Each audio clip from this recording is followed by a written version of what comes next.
everybody, welcome back to my channel. Today I could not be any more excited because it's the Christmas season officially, and now that Thanksgiving has passed, I am like all up in the kitchen making tons of food. I don't know if you guys knew that about me, but I love baking almost just as much as Lush. So anyway, I hope you guys like all of these ideas that I came up with. All of them are super easy, super delicious, like not even kidding, they're freaking amazing, and also really festive and cute, at least in my opinion, so I hope you like them too. These are basically great for any occasion. If you're having a fancy party, these are great, but also if you have a last minute thing to go to, they're also really quick and easy. I hope you guys like them. I tried to make them as original as possible because it really annoys me when I see a video of Christmas treats and then I see another video of Christmas treats and they're basically the same exact thing. So I hope you like all of these ideas, and let's get started. Okay, so the first thing we're making are Kris Kringles Crispy Christmas Cookie Graham Crackers. And if that's too much of a mouthful for you, I understand. You can just call them what the elves eat after school, because this is totally what an elf would eat after school. Anyway, what you're going to do is break graham crackers in half, spread some buttercream on them or any white frosting. You could get store-bought or homemade, whatever you want. And then you are going to put on the little triangle of the graham cracker red frosting to make it look like Santa's hat. And then you're going to cut some mini marshmallows into different shapes and sizes. You're going to place the marshmallows onto the opposite side of where you put the red frosting and just do kind of different beard shapes. This is really fun to make with kids, and you can just be really creative with the beard shapes and stuff like that. And then you're going to decorate your face of the Santa Claus with basically whatever you have on hand. I use different things like M&Ms and candy eyes, but really whatever you have on hand will work. You could also just dye some frosting, different colors, and make faces like that if you don't have any of these candies on hand. Those are Kris Kringles Crispy Christmas Cookie Graham Crackers. Now on to the next thing. The Herald angels sing. And basically this is just a twist on your average peppermint bark. Obviously what you're going to do is melt some white chocolate. You could either do this in a double boiler like I did or in the microwave if you're a little bit more daring. And then you're going to put it onto some wax paper or parchment paper. And then what you're going to do is put some peppermint sticks or candy canes on it. I put some chocolate on before that, but you can do whatever you want. But you definitely have to put the candy canes on it or else it wouldn't be peppermint bark. After you put the candy canes on, you can do whatever your heart desires, whatever you have on hand. I put like ginger snaps, Chex Mix, pretzels.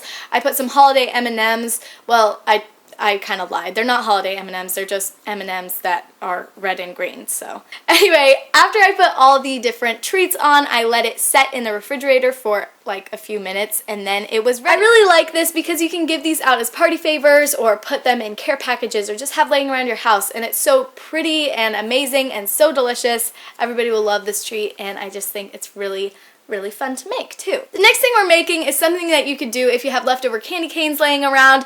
I call these hot cocoa stir sticks, and I know this isn't a super original recipe, but it's actually really fun to make, and if you have leftover candy canes laying around, these are really fun. So all you're going to do is unwrap a candy cane from its plastic, dip it in chocolate of your choice, put some festive sprinkles on it, and let it sit in the refrigerator until they're all the way hardened. And then they're really fun. You can eat these just plain, or again put them in hot chocolate, or you know, just like give them out as party favors or give to kids or something. They're super delicious and could not be any simpler.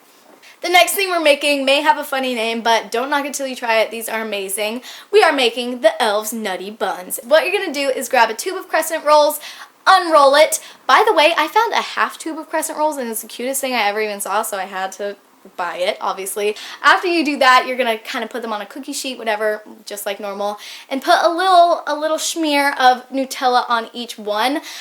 Make sure it's not too thick of a layer because you don't want it to goop out everywhere when they're baking, so kind of leave an edge and everything like that. Then next you're going to take some almond paste, put a little dollop on each one, about a teaspoon or so, and then roll them up just like normal. Put some sprinkles on them, like wintry festive sprinkles, and then bake them as directed. Once they come out of the oven, you are going to pass out of excitement because they're so freaking good. So those are the Elves Nutty Buns. Alright guys, the last thing we're making is kind of a easy twist on a classic treat. I named these I Saw Mommy Kissing Cookies, but these are just peanut butter kiss cookies made easy. These are gluten-free, so if you have any gluten-free friends, these are also really great to make. All you're going to do is add a cup of peanut butter, a cup of sugar, 1 egg, and a couple drops of vanilla optionally, and then you're going to mix all those ingredients together, put a ball of dough onto a greased cookie sheet, put them into a 350-degree oven for 10 minutes, and while those are in the oven, you're going to unwrap some Hershey Kisses. You could get like peppermint ones. I just used the regular kind because I was just kind of going traditional on this recipe. Once the cookies come out of the oven, you're going to place a Hershey Kiss on each one right after they get out of the oven. Like, not even kidding, right after. Then you're going to let them cool for a little bit, and then optionally you can sprinkle some powdered sugar on them to make it look like snow, but that's completely unnecessary, so you don't need to do that. These are so good. Nobody will know they're gluten-free, and nobody will know that they took so few ingredients. These are so good, really, really peanut buttery, really delicious. I really like this recipe too. I like all these recipes and I think they're great for any occasion, so I hope you guys really like them too. Make sure to let me know what you thought of it in the comments, and I'll see you guys very soon. Love you, bye!